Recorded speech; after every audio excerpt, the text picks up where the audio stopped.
Let's take a look at this 128 acres in Pepin County, Wisconsin, and how it fits into a deer day. That's always important when we look at a property. How do the deer look at this property? How does this property fit into a deer's day? One significant feature that we look at is most of the agriculture in this area is either north, west, or south of the property. And what that means to us is that if we identify which one of these row crop sources is prime for a certain time of year, we're going to know where the bulk of our deer are going to spend the night. If this is the only cut corn field in town, all of our deer are probably heading there. If this is the only green bean field in town, all of our deer that are on us and outside of us are probably heading there and through us. So very easy to do a little bit of homework on what's growing where to figure out where you should be sitting on this property September, October, December when food sources are hot. This property, another super important feature how it fits into a deer day is it's located on this creek drainage here. Creek drainages, river drainages are always major draws for harvesting mature whitetail bucks for several reasons. One of those is they always provide a lot of contiguous cover to move on and off the property. All of these drainages are lined with trees, which gives the deer some shelter to move through here. They also create significant bedding opportunities. With the different curves and bends in the river, what the deer want to do is they take some of these high bank spots where they can see everything down below and smell what's behind them, so they're safe from all directions. So that makes it very attractive for bedding. When the does bed there, the bucks are going to cruise there. River bottoms, creek drainages can also create excellent access. From 10 up here down to the southwest corner of this property is about a half-mile canoe ride.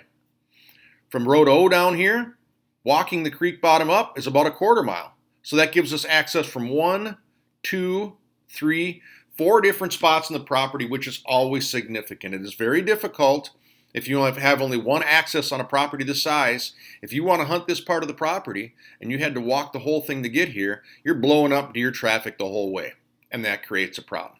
Another pretty cool thing about this property, it's enrolled in a WRP program which expires in 2026, 5 years from now. Most of these WRP easements are perpetual, they last forever. This one is going to expire in 5 years, making a very good financial investment because it opens up opportunity. A lot of people don't know in these WRP programs you have the opportunity to do things to the property to help the wildlife. One of those things that's been accomplished on this property is the introduction of 2 food plots. And where you put a food is often more important than what you plant.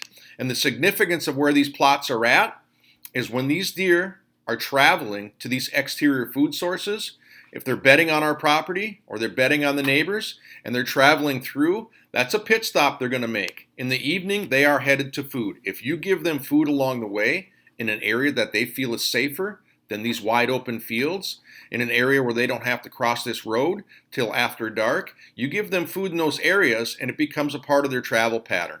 And with the number of ways you can get on and off this property, we can access these plots with different winds to take full advantage of our plans based upon what's going on outside the property for row crops, knowing that the deer are going to slide through here. Knowing those things and how to tie them together, it lets us create a plan to get in and out of those spots without spooking those deer.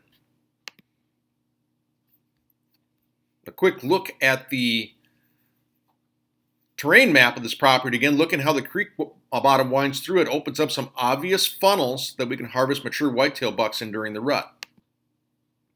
Just for starters, these stands, rut stands, or bed to feed stands located around inside turns in the river are going to funnel the local deer past us.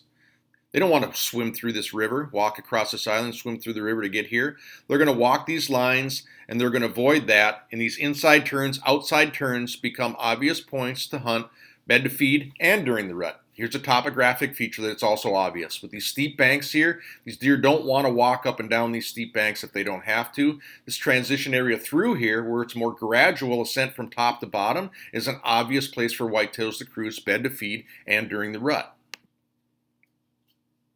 Once you fall in love with this property and the WRP contract expires, it opens up a lot of doors for us to make improvements to the property with knowledge of how the local deer herd likes to use it. And that's key. If you take a couple years to figure out a property, know where the deer like to bed on certain winds, how they cruise during the rut, we can build upon those things.